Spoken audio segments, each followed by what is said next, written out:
Thank you. Sundula?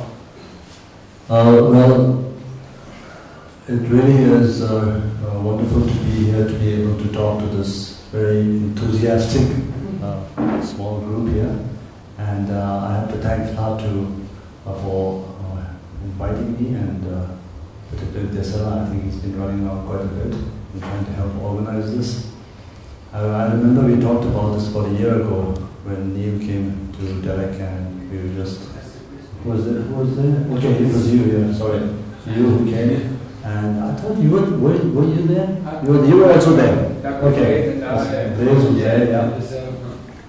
So, I think I need some memory pills from Menzikhan, basically. There's a memory pill. So, yes, so when I was told to talk on this subject, I had a prepared talk anyway, because I had given this integration with Tibetan medicine and allopathic medicine quite a while ago. And last night, when I was getting ready to actually prepare for this talk, I just couldn't find my file and it got corrupted. And then my son, who's here actually at the back, he was a little more tech savvy than me and was able to retrieve this particular talk from another site. So he saved my day. But then I also had a little bit of second thought. I thought, this is a holistic medicine approach. And I said, okay, integration. So is there a wider base or just another narrow focus again? What should I do? Because the talk that I had prepared before is in a way sort of the hands-on approach to this whole stuff. But then when I started thinking about a holistic approach, it seemed much more broad-based, basically, and saying, what are we talking about this whole sort of, broad-based approach to healthcare? And that actually then made me think about Menzikhan's whole issue of, this ancient system that actually is a system that even I think modern allopathic medicine had. It's just that we've drifted away from that, and the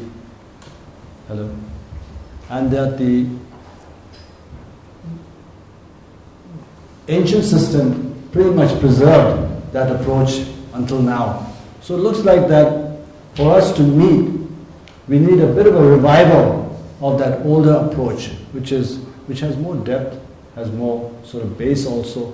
So that I think is another important issue that we have to think. Then it's just not a question of saying, let's have a holistic approach. It's the issue of why should we have a holistic approach. I think that we need to understand those issues also. And often when we talk about holistic approach or integrated approach, all this approach that we start talking about seems more related to the kind of the patients. How do we deliver this healthcare system? What we forget is the person who's delivering it. So I think we need to kind of focus back on a little bit on this, because the questions that were put forward, like Dorothea said just a little while ago about compassion fatigue or burnout or stress. The person who's delivering it, that person needs to be taken care of first, basically. So there's something going wrong somewhere, where the person who delivers the healthcare system, there needs to be a look back at that individual or group of people who are delivering that system. So we need to have a slightly different approach. So we don't want a sick healer, basically. That's what I'm trying to say, okay? This is physician, heal thyself. So we need to say, what do we need to do? We have these young residents here. Soon they're going to be out, doing what you seniors are doing right now, okay? And what's in it for them? They already have their apprehensions, I guess, talking over tea. So a lot of apprehensions coming up because of all the difficult challenges that they have to face. Now it's like preparing for war, you have to get all your equipment and all your armaments ready. If we don't have these people who are actually going into the health arena to tackle all these problems, if we don't really equip them, well, they're going to be a casualty. And we don't want that, right? So that's the other approach that I thought we need to talk about.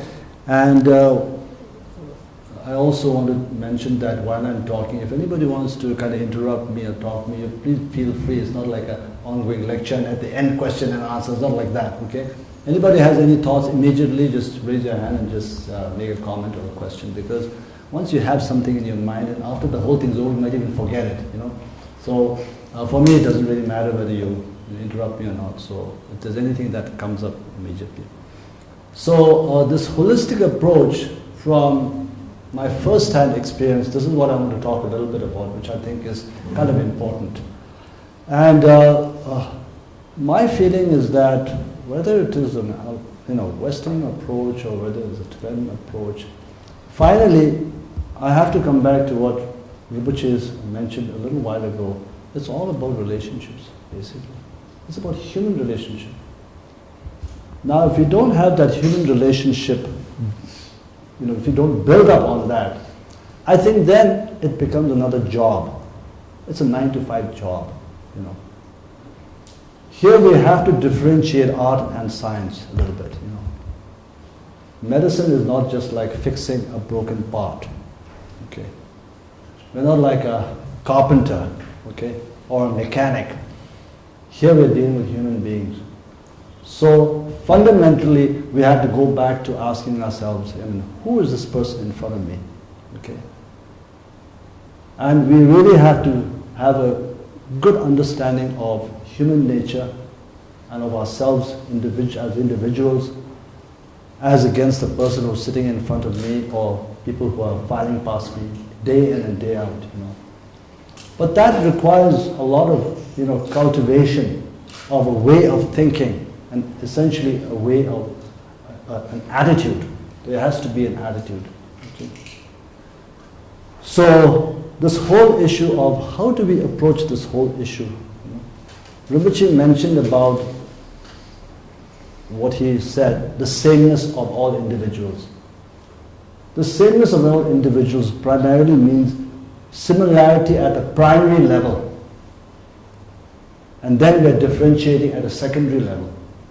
The secondary levels are, you're from the United States, I'm from India, somebody is from here and there, or I'm tall, you're short, you're white, you're black. These are all secondary differences, but at the primary level, that's what I think Rinpoche was trying to highlight today without really going into the details. Okay? So that is a very, very powerful concept. So what really happens is that we are trying to break down the barriers of you and me.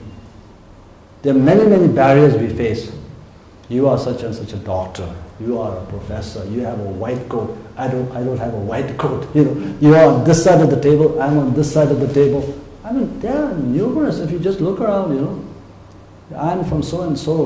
From here and there. So unknowingly, we create so much barriers between ourselves and other people. Now these are great fundamental mistakes or attitudes which really give us a lot of problems and give a lot of problems to the patients also.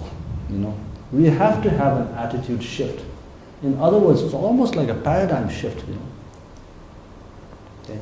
So it's something I call equalization. Now that has to be cultivated day in and day out, basically. And it's not just at the patient-doctor level, but it's everywhere. Wherever you go, somebody introduces, this is the doctor so-and-so. Immediately you start feeling, I am so-and-so, Instead of saying, I'm just like this guy. Can we talk at an ordinary level, Or you are so-and-so, I'll take you to a separate room and treat you separately. Or the rest of the, ordinary people will go somewhere else, Okay? We have so many ways of trying to put barriers, trying to level of people, so many things. But at the patient level, sometimes when I talk to students and residents and they say, okay, don't ever assume that you will always be on the side of the therapist. Look at the person in front of you. You might one day end up on that side. Very likely you will. Okay? So don't have those built-in assumptions. Okay? So you have to break down such barriers like that, I think. It's very, very important. Once you start breaking barriers like that down, then I think basically treating another person with compassion or loving kindness becomes more a reality. Otherwise, it becomes very difficult to do this. Because you've set up such a big wall in front of you, not seeing the wall, but actually there's a big wall there. Right? So like Rinpoche was talking about, biases, There's so many biases we have. There's another obstacle.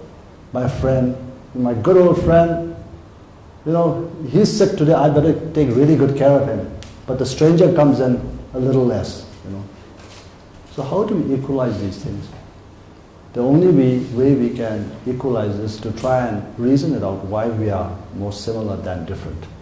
So that's, I think, one of the secrets, basically, to being a better doctor. Basically, that's, I think, a key point that we really have to realize. Then, of course, from a traditional medicine, there are many different approaches of, of actually, improving the quality of a human being, basically. And it's more of a compassionate nature that we try to create to be able to be more effective, essentially, for people that we care for. But the question is, what is this compassion or loving kindness that we're talking about? Why do we have to do it? There's always a question of why, and then next the question of how. So the question of why needs to be really, I think, contemplated very seriously. Because if you don't do that, then it's, as we say, it's like a job. Well, I've been employed here, this is my job, I have to do it because this is my job and I've been paid for it, basically. But when you start adding the component of compassion inside, then when I talk to students and other people who are visitors in Delhi, and I say, why do you need to have compassion for patients? And some people say, well, I'm not sure. Some people say it's not necessary. And some people say, yeah, we can't do without it. But the basic fact is that many people are unsure of what really compassion is, or what is it really to do something for somebody else? What is it in it for me? And I think somebody mentioned this, you just mentioned a little while ago, saying that, yeah, we're not in it just for the trade, right? There are many people who provide service for other people and really feel good about doing it. There is an uplifting feeling, essentially. I'll just give you an example that has just happened this morning to me. I received a phone call this morning from a nun, and she said, I'm so and so, can I come and see you today? And usually on sort of weekends I said, well, is this a consultation or not? But Tibetan dynamics are like this, they don't completely tell you exactly why they're coming. But then I knew who this patient was. She had been referred to Chandigarh recently, and she had actually a problem, nerve compression problem in her elbow.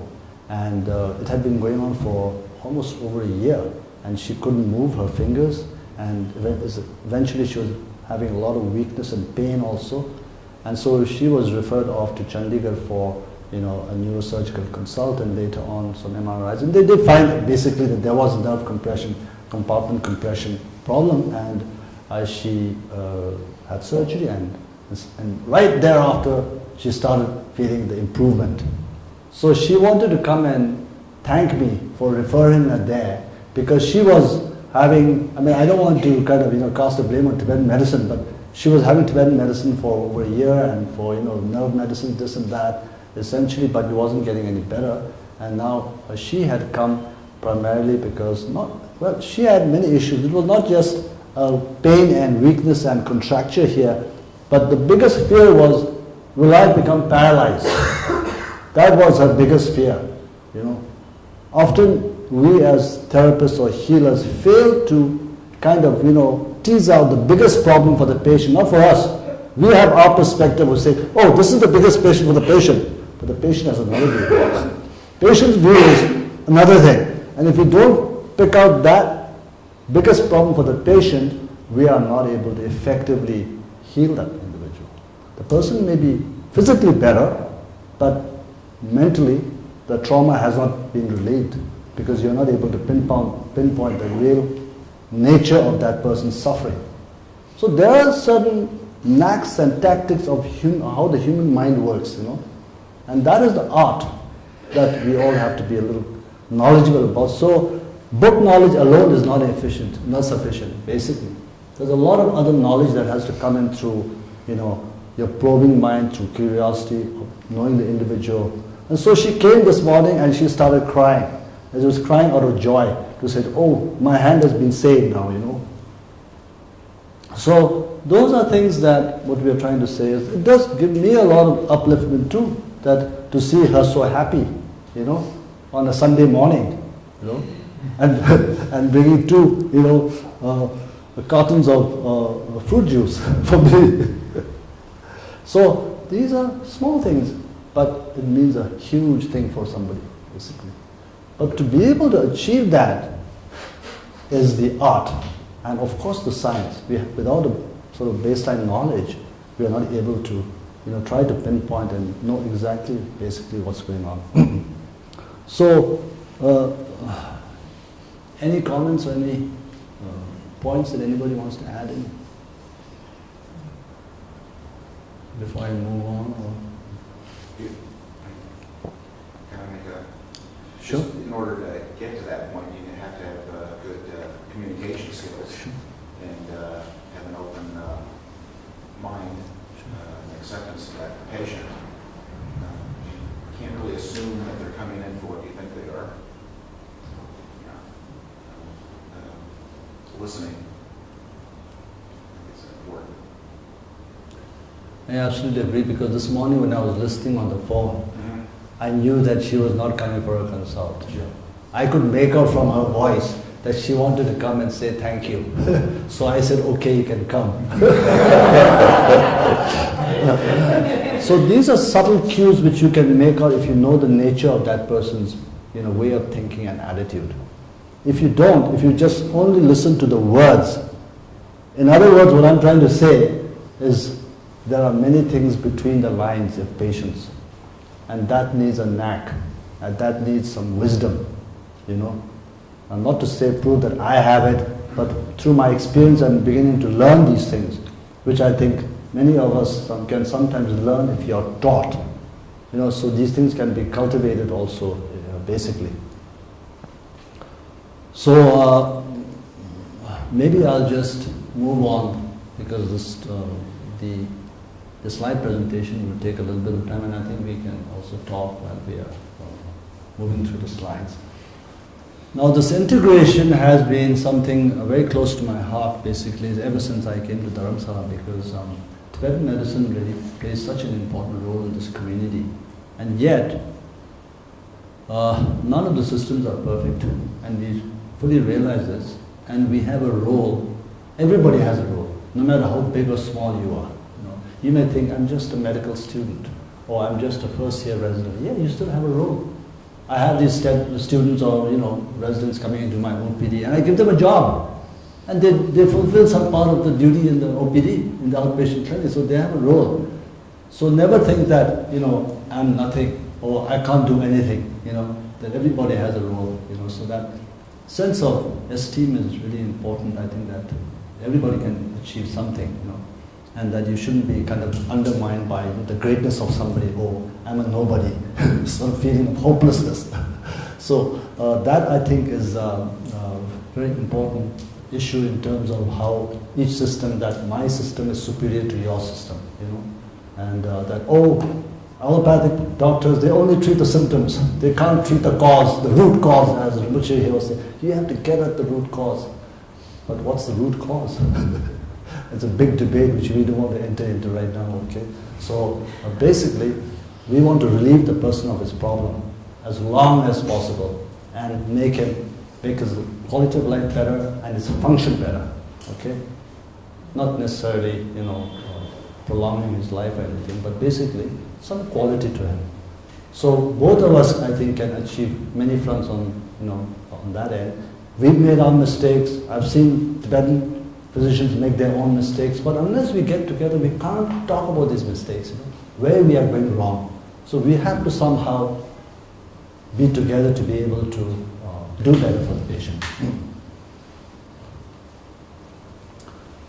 So that's why I put this first slide, which essentially means that we have to get close. Not physically close in the sense of, Menzikang and Delhi being very close, just 2 minutes walking distance, they get very far. So I've seen this in settlements. We have, health department, clinics, Menzikang, very close. Never entered each other's clinic. The doctor, let alone talk. So we have to, somehow close this gap and be connected in different ways.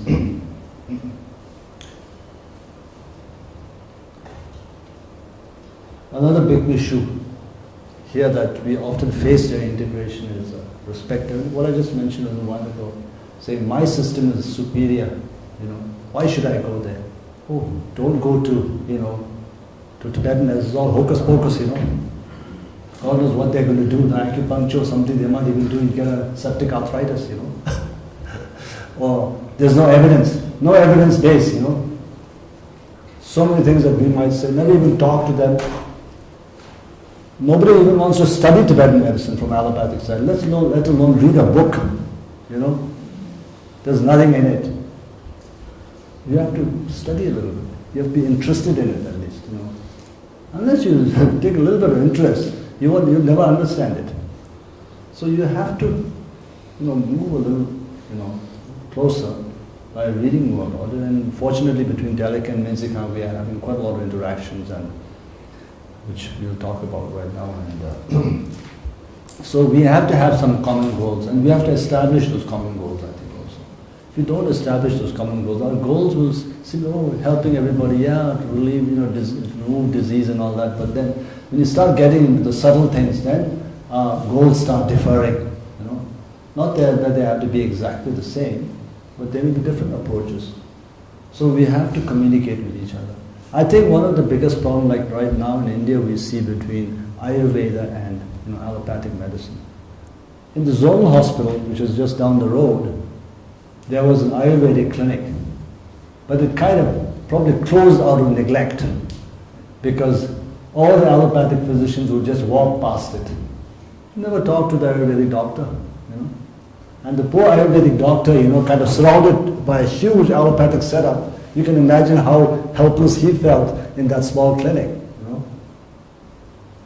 So even if you house it inside, it still doesn't work because there is no communication at all, You have to be interested in each other at least, In the Tibetan setup here, I was very surprised actually that I used to think initially, Tibetan medicine, maybe only the elders will go for this, The younger crowd will go straight for, Western. I found the opposite. All young people going straight to Menzikang for many things. So there seems to be a close affinity culturally also for us of wanting to go into Tibetan medicine, even if they are, young, modern education. So there is definitely a respect, I think, and a belief, at least in our, and talking about the United States, of course, so-called alternative medicine, there's a huge public appeal. So there are a lot of people going for that, but the allopathic side will hold firm the ground. So the gate is pretty much controlled. Very hard to open those gates. So there are different levels at which we can also integrate.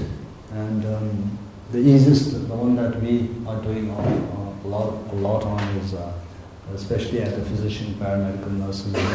Again, this depends very much on the above points that I said, where we have to start communicating, we have to respect each other, we have to talk to each other, we have to know more about each other to be able to, establish this integration, basically.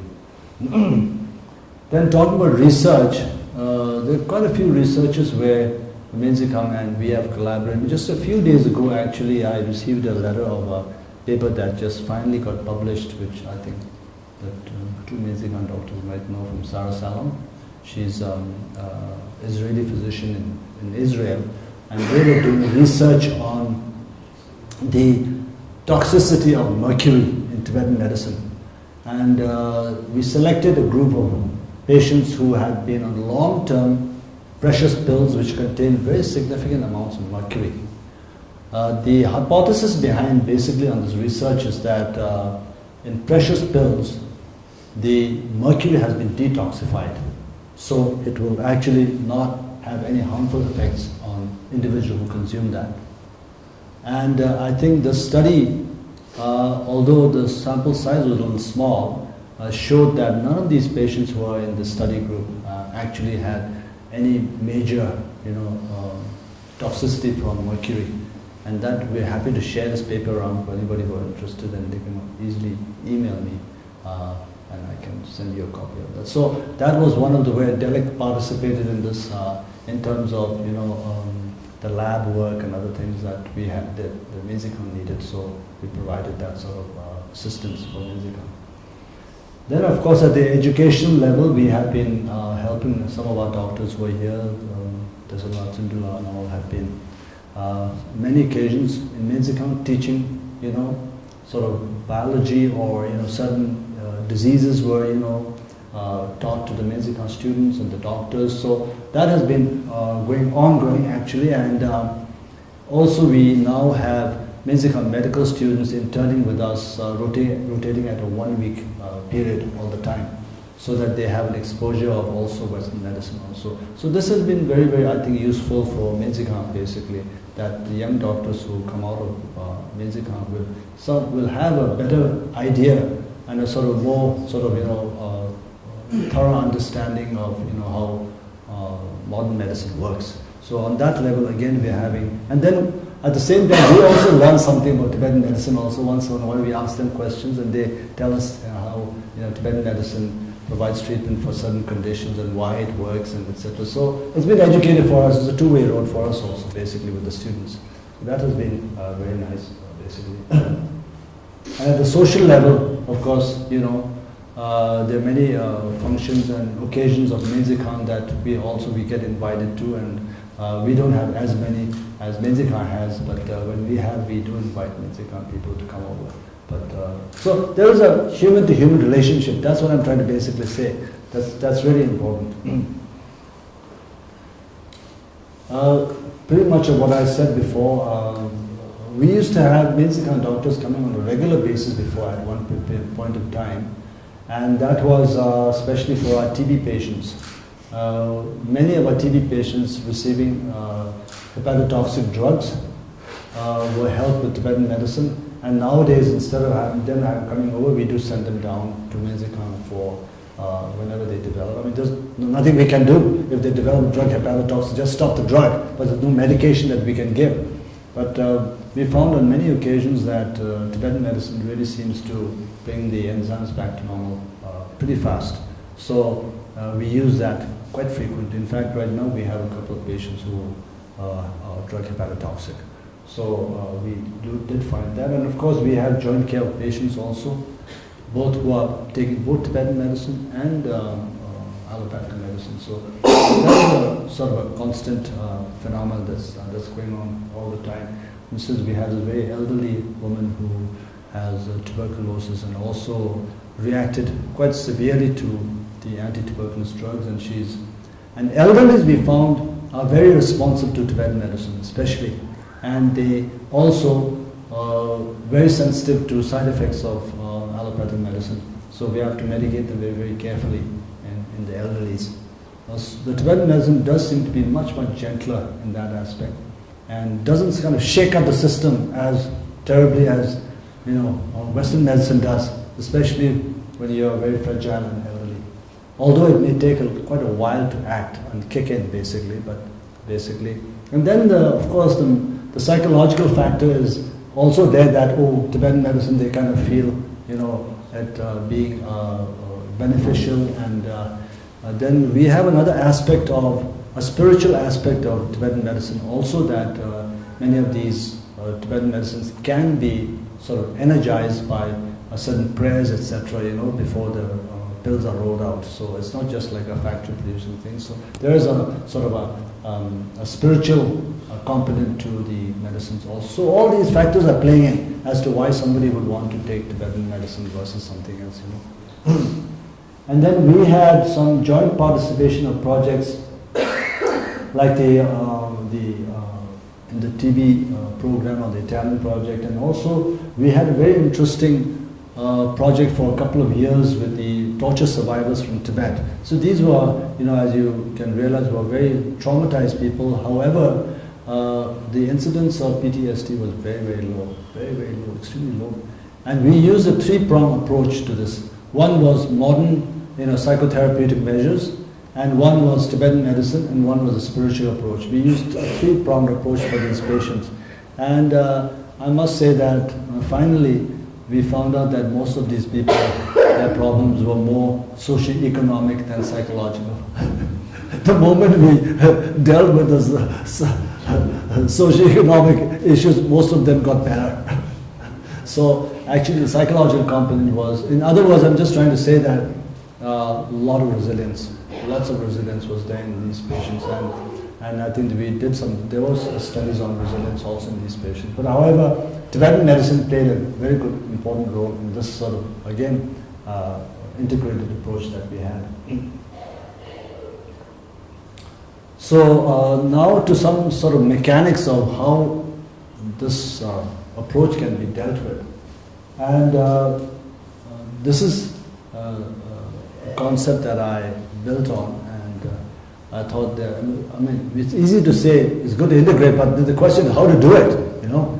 And unless, you know, the two providers know each other, it can't be done. You can't sit in one office and, you know, phone the other guy you've never met and say, okay, I'm sending this guy over for, you know, some alternative medicine, something like that. That doesn't work. You got to know that on the other side. Same whether it's Tibetan medical doctor who knows, you know, the one in Derek Hospital or vice versa. That is very important, to be able to trust each other. So, then at the same time, there are issues like in traditional physician using modern methods. Okay, there are people in both camps, and people wanting to put their feet in both camps also. Sometimes very beneficial. You know, I had a Tibetan doctor here from Menzikan who graduated from Menzikan, immigrated to the U.S. and did medicine in, you know, University of Washington, and then came back to intern with us for 1 month. So she did the entire thing in Menzikan here, and then did Western medicine, and then came back. And I was very curious to see, how was she going to approach the patient? Was she going to use more Tibetan medicine, or was she going to use, you know, modern medicine? I think she was more influenced by Western medicine. She didn't say much about Tibetan medicine. I was quite surprised, actually, basically. But however, there are people besides her, even in India we have, who, you know, are Western trained but also use Ayurvedic medicine. I think a knowledge of both sides is really important, and picking and choosing what you think as you, in your own practice, where this might be better, and, you know, you can always, you know, do with more knowledge and information to help people. Particularly in a world today where we are using so much of chemicals and so much side effects from drugs, and, you know, there are better ways and means that we could help people with. In our own experience in Derek Hospital, we've had many good experiences. So it's really worthwhile, you know, exploring that avenue. And on the issue of, I mean, for instance, I mentioned here, traditional physicians, when they are seeing patients, you know, looking at the pulse and, you know, seeing a diabetic, it's very hard to know, you know, where the glycemic index is, you know, how severe the diabetes is, very difficult. Now I think that these things must be used, even at the traditional side, so that they don't harm the patient. You know, they might have a, you know, not an accurate knowledge of where the blood sugar is lying or where the blood pressure is lying. You know, if the blood pressure is 200, they might not even know. And next moment, person walks out and has a stroke. You know, so there are certain things, I think, parameters which they should not see as an infringement into their system. You know, rather use it to your. It's not going to dilute your system. Finally, the common goal is do no harm and help. rather help. That's the final goal. It's the common goal, basically. I mean, of course, I know from the traditional side, there are people who are, hardliners, or people who kind of feel, oh, this traditional system must be kept pure. Don't use any, Western method or modern method. Who are you going to harm? So, in today's world, these are instruments not just used by doctors, but they're used by the patients. So now it's kind of universal. It's not like only Western doctors will use a glucometer or a blood pressure machine. No, patients are using it. So it's across the board. So you should not feel that, traditional doctors shouldn't feel that. And the same thing with allopathic physicians using cupping or moxibustion, acupuncture.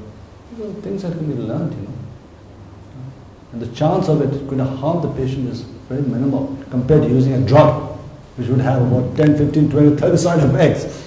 But some of these practices will have much, much less side effects than you can use. So that is my appeal, that we have to change our approach a little bit in traditional medicine also, and as well as from the Western medical point of view. Can I make one comment Sure. on that last section? A close friend of mine finished her med school 5 years ago and then moved to Seattle. We're from New Orleans. And she studied under an integrated medicine specialist there to learn about acupuncture and to learn about all these things for 5 years. And just this year, Tulane University is the first institution, I think, that's hired an integrated medicine specialist in our city.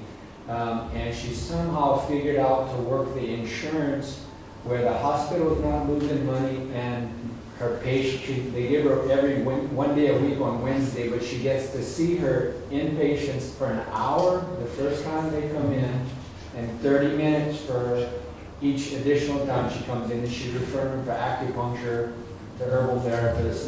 So it's such a beautiful thing to see that, and that just happened with Tulane University, which is one of our big medical providers in New Orleans. So our state's making a little bit of progress in that area. I'm not sure what's happening in other arenas, but it's really nice to see that that's going on.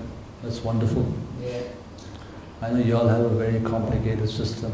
Right now we are not in that mess as yet, but we soon will be also.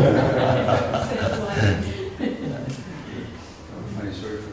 For about 10 years, Catherine and I had a wellness center where we had acupuncturists and a naturopath working with us, and massage therapists, and Catherine had her yoga center, and I had the internal medicine practice. And this in the building's one time, but nobody could pay for anything, so eventually we had to give it up. But one of the curious things is that we had all the physicians' wives and physician women come to us for infertility because our acupuncturist was able to get a lot of these women to become pregnant. It's very Wow. curious. I don't know whether it was just coincidental or psychological. But there's certain treatments, but certain treatments just did well. Well, there are many unexplained. Sorry, go ahead. Many unexplained cures that we've seen, that I've seen in Dharamsala itself. I can just give you one example.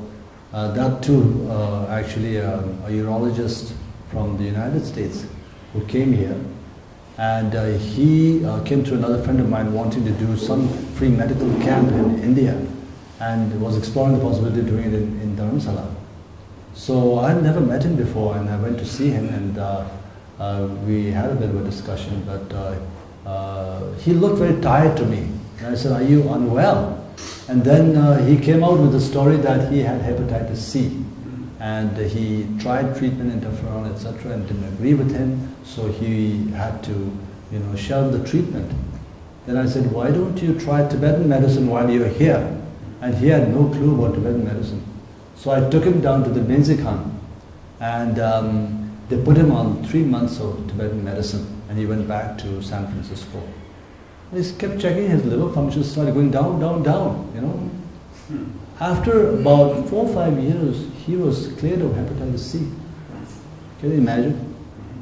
So it was, he gives about $1,000 every year to the hospital, as a donation out of goodwill. But I mean, to us, actually, should be given to the music. Who gives it to us? Anyway, maybe we were the one who pointed him the way. Felt more grateful to us. But anyway, there was, I mean, several incidences like that. And so, yeah, we can't explain it. So just because you can't explain it, you can't say it's not true. That's what I'm trying to get to the point. Because we are living in a world, scientific world, but everything is evidence, you know. If it's not evidence, or if you don't see it, it's not there. I think the human realm of existence, or the sentient being realm of existence, is beyond finite borders, basically. It's like searching for aliens, you know. How long we can search for aliens, and every time you discover, you know, oh, more galaxies being discovered, right? So I think there's no finite end. So we have to be open. Basically, that's the message. We have to be open. We shouldn't shut down our doors and say, oh, only this is possible. Only that's not true. You know? So we have to be a little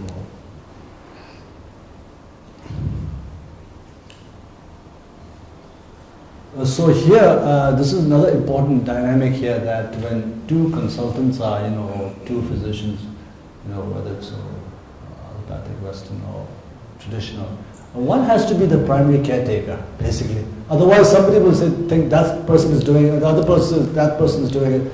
Somebody has to be in charge with an open mind to say when to go to the Tibetan and when to go to Western. So that is another sort of, you know, trusting relationship between the two caretakers. So that they have to be able to talk to each other. So there has to be, as I mentioned here, a mutual decision. There has to be trust and faith in each other. So that's kind of very important, I think. So it's all about relationship again, just repeatedly. There are different formats. You can sit down together. We used to do that in the Torture Survivor program. Both of us used to sit down together and see each other. Or you see them separately and you discuss the case with each other. And then, you know, you explain to the patient either individually or separately. So that, because there are issues here that sometimes the patient should get confused. One system says something, the other system says totally different. Now this especially comes in terms with Tibetan medicine with diet.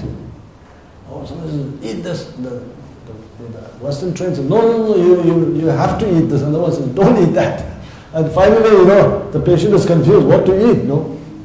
Especially in traditional medicine, it's very rich in terms of preventive measures or behavioral methods. It's really very, very profound in terms of how human behavior relates to illness, you know, particularly in diet. And I think in terms of that, in modern medicine, it's very, very limited. But it's very, very powerful in traditional medicine. So there should be no confounding factors for the patient. Basically, that's what I'm trying to say. There has to be agreement. We have to include the patient's, you know, decision-making process. We have to consider his choice also. Here in India right now, doctors are considered like gods in many situations where they will say, oh, you decide for me, you know, I don't know anything. Of course, in the Western world also you have those, but I think you have much more people who want to say, I want to do this, I want to do that, right? And almost overriding the doctor sometimes probably. It's a very difficult decision-making process because it's very complicated.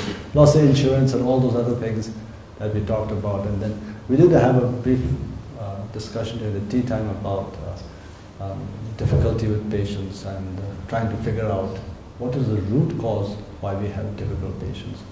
Why are we having so many difficult patients? And we tried to nail it down, and I was just saying that across the board, whether it's Hispanic or Afro-American, or of course those are the secondary differences, but across the board, the core issue of why we have difficulty with patients is a question of trust. The moment there's a profound level of trust between the caregiver and the receiver, I think things go very smoothly, because there's full of, you know, belief that this person will do the best for me, you know. But the moment that person has a reservation, or this guy's going to make a big buck out of me, or, you know, I have my right, you know, I should get this, the expectation level, the acceptance level, there are many psychological things that happen in the next 10-15 minutes while you're talking to that individual. So building that level of trust, I think, is very, very, very important. And I think human beings all, we're not talking about IQ stuff. We're just saying that most human beings are very intelligent. They have a sixth sense inside.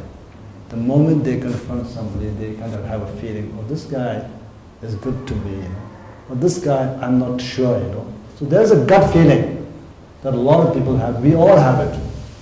You just try to notice yourself that you go and meet somebody and say, oh, this guy, I kind of like the attitude of this individual. So the patients also come in and size you up the moment they come in front of you. So your demeanor, your sincerity, all those are energies going out. And it's kind of having a chemistry with the patient right away. So they kind of get a sense, how things are immediately. People are not fools, so don't take them to be fools. There are many people. Education now is not the only issue. There is a lot of sort of internal, abilities that people have. So, of course, there are patients who might not want an integrated approach. Like, there may be a Western patient that comes to Delhi Hospital who has no idea of Tibetan medicine. So go down the road to Menzika and say, I don't want to go. I don't know what that is all about. Also, we do sometimes have to educate the patient. A TB patient may come to Menzika and say, I want Tibetan medicine, and they may have to say, no, you have to go to Delhi Hospital. Take the antibiotics. Tibetan medicine might not cure your drug-resistant TB, So we have put a little bit of rationale behind it. And we do have an understanding with Menzika that any TB patients will have to be referred. There's been a long-standing understanding for us, basically. So the outcome, as I was saying, is very, very important. Familiarity with the care provider is very important. Now, familiarity to me is not just a question of the number of times you're seeing that individual. Even one time familiarity is very important, depending on how intense that is, how much you have really observed that individual, and put a very sincere effort to understanding him or her. You'll be amazed that in 5-10 minutes you can size up some individuals at quite a depth, depending on your ability, your sincerity, your trust. So much things are there. So familiarity is very, very important, and trust, as I have underlined many times. And patient's expectation and satisfaction, especially expectation. This is when I remember I talked a little bit about all the difficulties patients are having. Many things patients never tell us. So you have to use that knack and ability to tease that out. We've had many instances in Delhi where patients don't tell us, but somehow we manage to get it out. And that's what's really bothering that patient, So unless we get at that sort of core problem, we're not going to actually give satisfaction to the patient. It's all about patient satisfaction. Like all of us, it's not just disease. We all want to be satisfied with our visit to Dharamsala, right? You guys, oh, I went to Dharamsala, I had a great time, it was really fulfilling, But you go back and say, oh, it was just a waste of time, then you'll be cursing a lot of people around here. So, how do we develop some sort of structure to this whole thing? So we have to actually, develop goals, some sort of working diagnosis. Working diagnosis is very important. When we sit down together, if somebody says this is this disease, the other system says no, that's not this disease. Very difficult, especially with traditional systems. Very, very difficult. The goals are very unclear, because their diagnosis doesn't work along like the, Western system. It's kind of all, interrelated, with the three primary humors. So it's kind of more sort of, interconnectedness, basically, of 5 elements. And so many things are there. And we have to have consensus, especially, it's like one project for Menzika in the future is almost like coming down to a consensus of certain diseases, how we establish, Like for instance, I can just tell you one thing, like I said before, where we have a clash. And Menzika might say, for diabetes, you can have honey.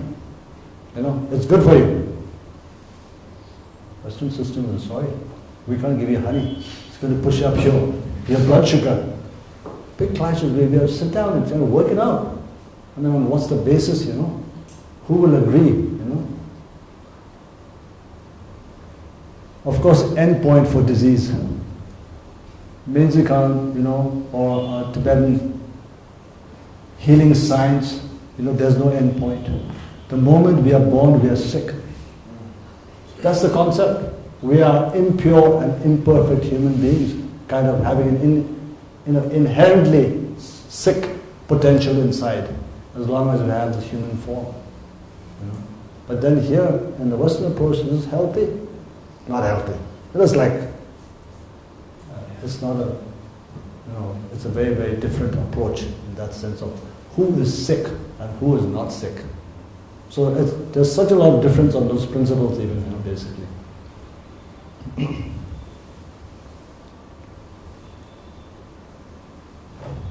So also for motor follow-up, efficacy, safety really important. Many Tibetan doctors, Mexican people might say, oh, Tibetan medicine, no side effects. Of course there are side effects in Tibetan medicine. So the general public thinks, oh, I want to take, a lot of Western tourists come in. No, I don't want, Western medicine, I want to have herbal. There are no side effects. So it's sort of a myth. So there are so many myths also that have to be, of course, much less side effects than, there's so many, the number of, allopathic preparations compared to what the Tibetan medicine preparations are, it's just, the huge gap. The number of new drugs that are coming out all the time, it's a limited number. If they develop new drugs, it'll take a long time. Once in a while they make some new drugs, different combinations, but there's a huge gap in numbers. Drug interactions, nobody knows. Between Tibetan medicine and, nobody knows. So what we do in general is somebody who has, critical illness, renal failure, severe, hepatic derangements, try to avoid Tibetan medicine. We don't know where it's going to lead to, basically. We just do warn the patient, just to be careful. Then complementary effects are there also. Education of professionals in a structured way seems to be very, very important to enhance this. So there is a model that I've written up for, to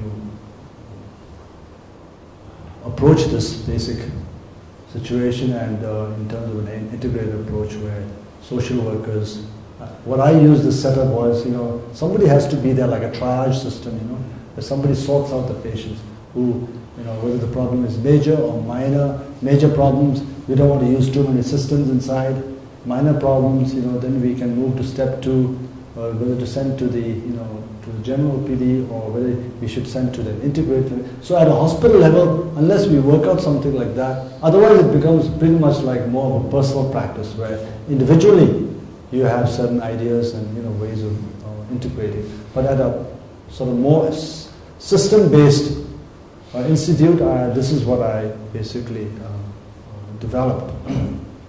And history is taken pretty much like what we're doing at the OPD right now with the medical students who come, and I just hand over a patient to them and say, okay, take the history. And then they take the pulse, and they tell me, okay, after having read the pulse, this is the proper diagnosis, and this is what the patient is suffering from. And from there, we don't move beyond that because they're the students, so then the decisions are made. And then, of course, periodical multidisciplinary meetings are very important, especially with people of these categories: social work counselors, physicians. So, without a systematic approach, it's very hard to do to integrate medicine, basically. I can't, say more about compassion because in my experience is that compassion is the most powerful tool in anybody practicing medicine.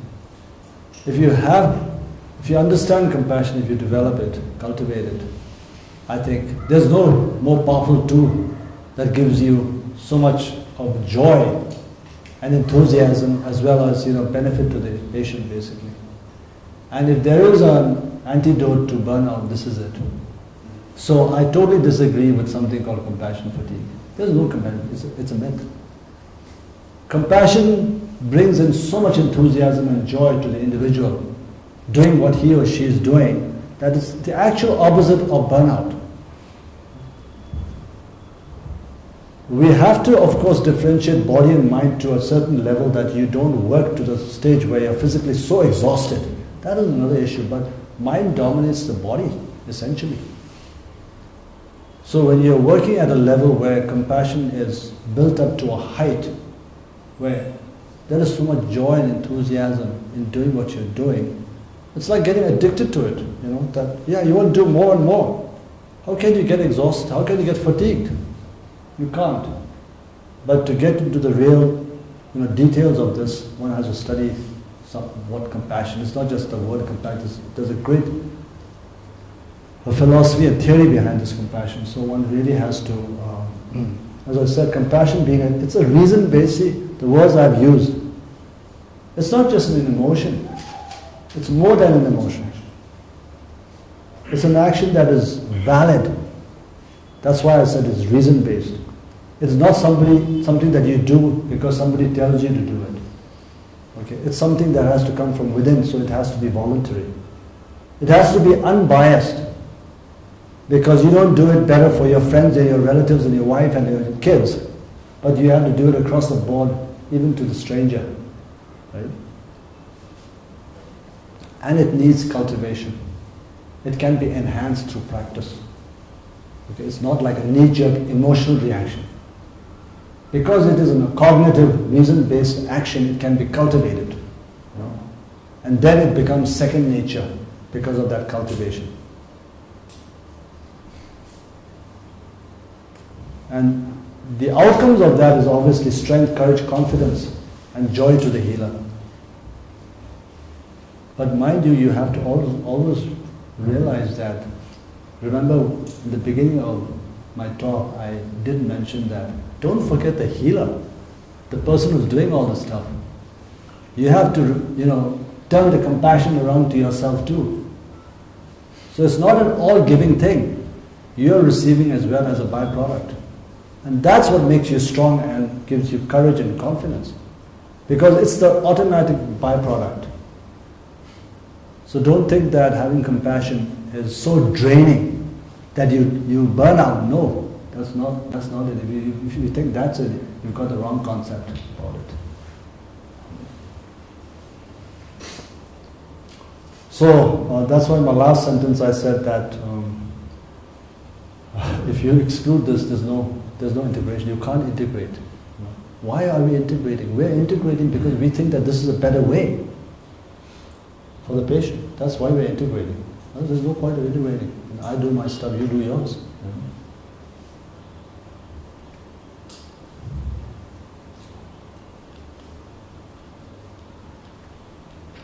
Something like this one. Oh, sorry. I think not a great slide on the top. It's supposed to, show a number of pieces of rock actually balancing against each other. It's all about a balancing act of the two systems, essentially. So there's no best answer, but we're trying to get better. That's what I mean to say, Always trying to get better. Some of the challenges which I did talk about earlier was the originalities, particularly of the traditional system. Is it a challenge to the originality of the tradition? There are many, I think, senior doctors who are very worried about the originality of the system, which is very true. It has to be. But then everything is momentary, as Rinpoche talked about. You can never stop change. If there's one thing they say permanent, it's impermanence, right? So it's a constant change that we have to accept. We cannot, put it and fix it in stone, thinking, oh, it's always going to be like this. It never will be. So we have to change. And certainly modern medicine also needs to change a lot in terms of its understanding and approach to more holistic and traditional medicine.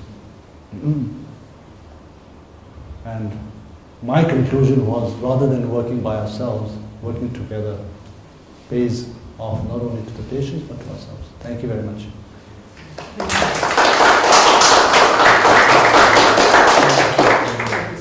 have one question? Just before the conference, we were talking a little bit about how this could possibly move into next year and the coming years. this mindful medicine conference. So we're talking about integrating. Maybe you could tell a little bit more about your vision to the rest of the folks, so you're integrating in a bigger way than what we're doing this time. No, I was just mentioning during the break that this is a great achievement, planned about a year ago, but I think if you want to do it in Dharamsala, I think we need to widen the circle a little bit. And I think there are colleagues in the Indian Medical College and other private doctors who are practicing not only in this Himachal area, maybe further off in Chandigarh, Delhi, would be very much interested in and sort of a concept and an attitude that we are trying to change, on a more broad-based, more compassionate medicine, essentially. And unfortunately, the Indian medical education system, which all of us have grown, at least those of us who practice allopathic medicine, is pretty much didactic. It's kind of treat the patient and diagnosis, and it's not about a human being. It's not about his or her relationships with the environment or the family, the society. There's so many things we just cut it out. So there are enthusiastic people we know who we think would definitely be happy to collaborate and join us, so that a wider circle of Indian doctors besides Tibetans and people from outside India coming. So my vision was that we definitely need to widen the circle a little bit while we can, so that we, having lived in this region for several decades, there are many ways we can contribute to the host, to the host who are hosting us here in Dharamsala. So that's one way we can repay back and also enhance their abilities in their own, day-to-day life and work. So I thought it has many, I think, implications and benefits. And it's sort of a win-win situation, I think, if we slowly expand it. That was what anybody can have any views on that. I'm Rob Steyer. I'm the only non-physician or non-physician trained. And looking at alternative approaches, have you thought about music healing or the idea of music therapy as one of those alternative approaches in integrating traditional versus alternative care? Can you repeat using music therapy? Music therapy. No, I've never. I've never. I don't know if anybody else here has, but I've never. We use music therapy on palliative care side for patients that are ill and near the end of life, and we have pet therapy, music therapy that we offer patients. We use it in pediatrics as well, as a way for children that have suffered an accident and are going through neuro rehab, as a way to kind of work on speech therapy and physical therapy with different instruments as well. Can you move to the second last slide? Yeah, before we go, maybe I'll just make a comment on that. Although I have no experience, but I have a first-hand experience on a patient, on a person that I know, and this person is a Tibetan but lives in the United States, and her husband passed away from a malignant condition. And she told me that during her period of grief, she was listening to some Tibetan songs which had some very nice words, and it had a very healing effect on her. So there you are. So it does seem to help somebody, somewhere. Can I add from Tibetan medical perspective on music therapy? Yes, in our okay. So my name is Tenki Ishii. I'm from Tibetan Medical Institute. So I want to add that in our text, basically tomorrow I'm going to talk about the overview of Tibetan medicine. But as mentioned, it mentioned that those who have the lung disorders or wind disorders. So for the patients, one behavior to counteract the problems is to talk to the patient nicely, or some like a mantras. Listen some mantras, chantings. Okay. So nowadays, like in our clinical practice, when such patients, like particularly the Tibetans, who have some kind of mental disturbance or some kind of related to lung disorders, then we tell them to we recommend them or suggest them to listen some kind of mantra, some kind of like a chanting, ritual chantings, and through that it really helps. And so now in our, you can see in our in our society, lots of people using like singing bowl. Actually, this I think are part of the music therapy. So in ancient time in Tibet, since we don't have modern equipment, it's mentioned in our text that the doctors and the physicians advise the patient to listen to the what we call the chirp of birds.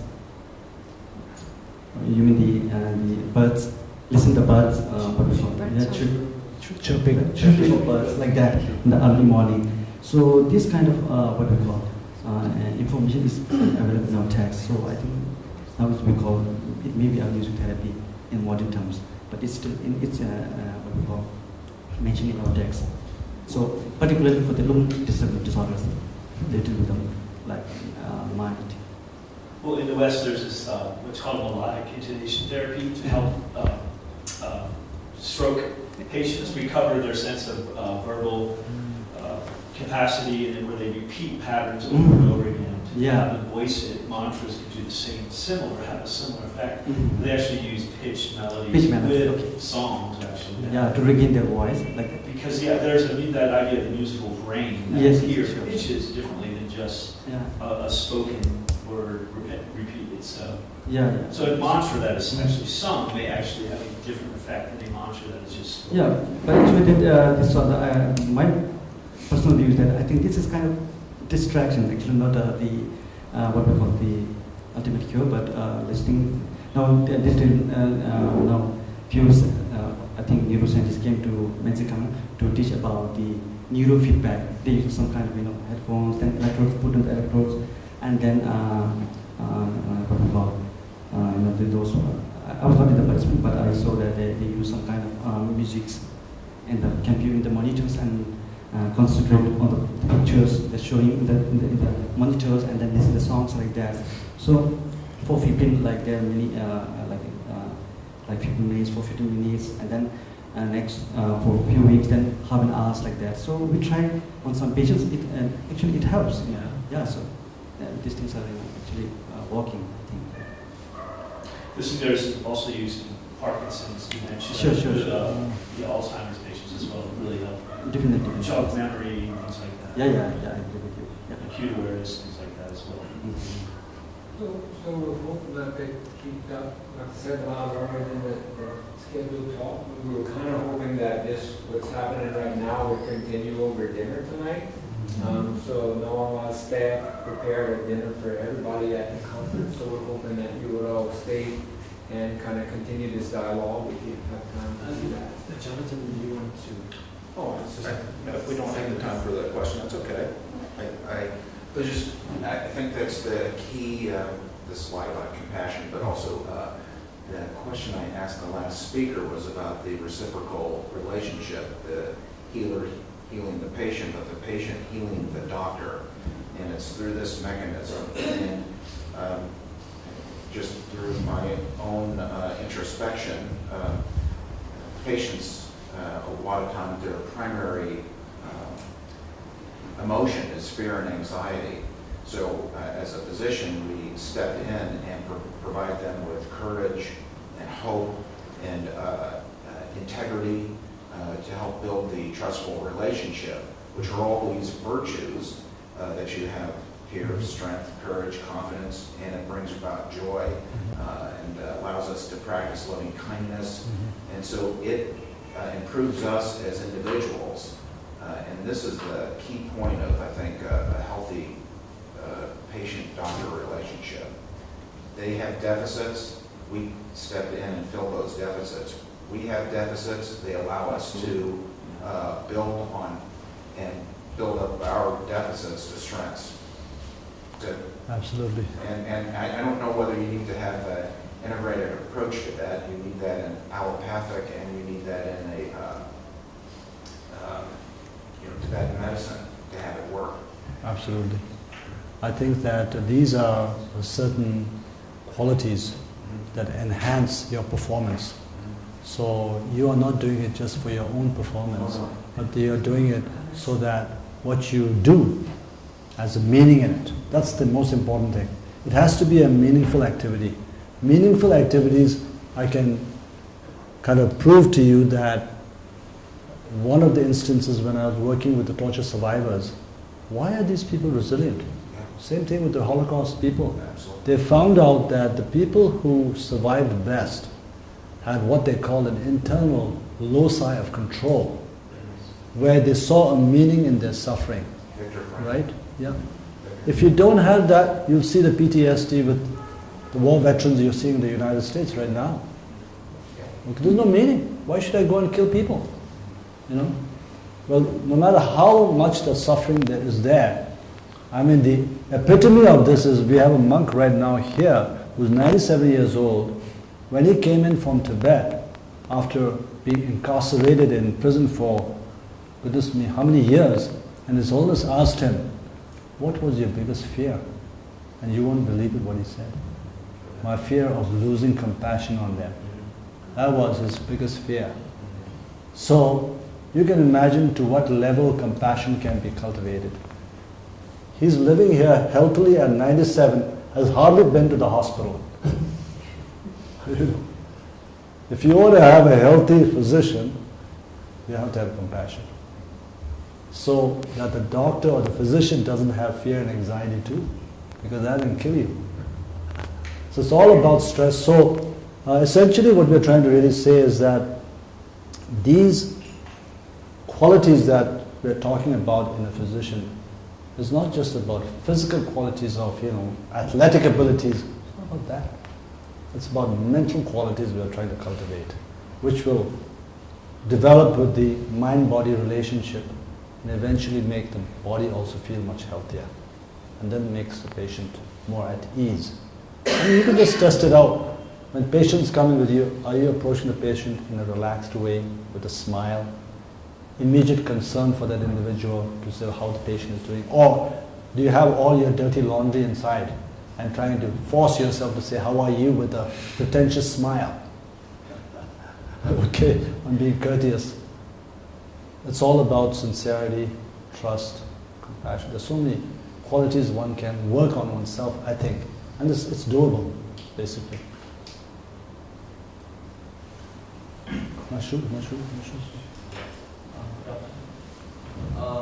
This modern world, without this money, the patient cannot see the doctors, right? So, Ragula, what's your point? How can we find the easiest method to help the patient without this Financial. So these days, in my view, these days most of majority people don't have much money to go to a good hospital. So high quality of doctors cannot see. So what's your to see how do they solve the patient to see the doctor without money? Well, to answer this question, basically from our Delhi hospital experience, because we always face every now and then people saying, I don't have money, I need this treatment, that treatment. Somehow, we're able to solve most of the problems, that they get treatment somehow. And I'm looking at the larger Indian population, far worse situation. We have so many advantages of people getting assisted. We get people who just dumped out in Delhi from some place, Delhi, etc., just dumping the body there. Take care of this person. Nobody there to help. Even these people, we manage to help. So, the situation is not as bad as you think it is. In most of the instances, there are so many support systems available. It may not be huge amounts running into millions of dollars, but it's there. You just have to find it, basically, and it's doable. So people don't get left out, abandoned. Unless they want to abandon themselves and say, I don't want to go anywhere. We can't do anything. But those who want to go, somehow, because who are the benefactors? Apart from the institutes who pay for the pay, like Minzikam, somebody gets no problem. You have patients, welfare committees, you have Minzika, Tomaling, Kandechi, all these monasteries, TCV, everybody has something. There are these who are in between, either here or there, welfare officers there. We can send them to, say, Bias Hospital free, or we can send them, your Kaumbas will give some money, or His Holiness will give some money. A lot of people giving money. So somehow, we just have to find the right people to get them to access the money. That is the key issue. Of course, one thing we have to know, the poorest patient are those ones who cannot say, I'm poor and I have no help. That is the poorest patient. That's what we have discovered. Those who come out first and say, I'm poor, I don't have money, the smart guys. So don't be fooled by people like that. In our experience, that's always been the situation. The poorest, hidden. That's why His Holiness always saying, go and look for the poor people in the settlements. You have to search and take them out, because they're suffering in silence, because they feel so low, helpless, and cannot approach another person for help. Just to add to this, because we do have a lot of, main thing I think is because of compassion. We have a lot of doctors who are sort of like teleconsultation. So you get their opinions. Even from my clinic, we have doctors from Japan. So all of them are getting free consultation for our patients. That's right. So they have a lot of, I think main thing is compassion. So we are able to pull in for our patients opinions from, they don't take any consultation. Even for our poor patients who can't afford, sometimes we request, because we usually send our ultrasounds to one particular location, so 2 or 3 other doctors. So if they are financially poor, we can call them up and they will waive off the fees. So I think on a human level, with compassion, I think many things can be done. I think it looks like it's going to stretch out.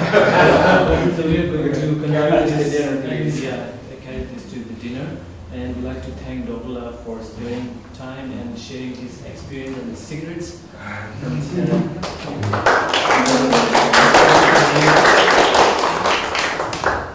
Thank you. So please continue the discussion of the dinner.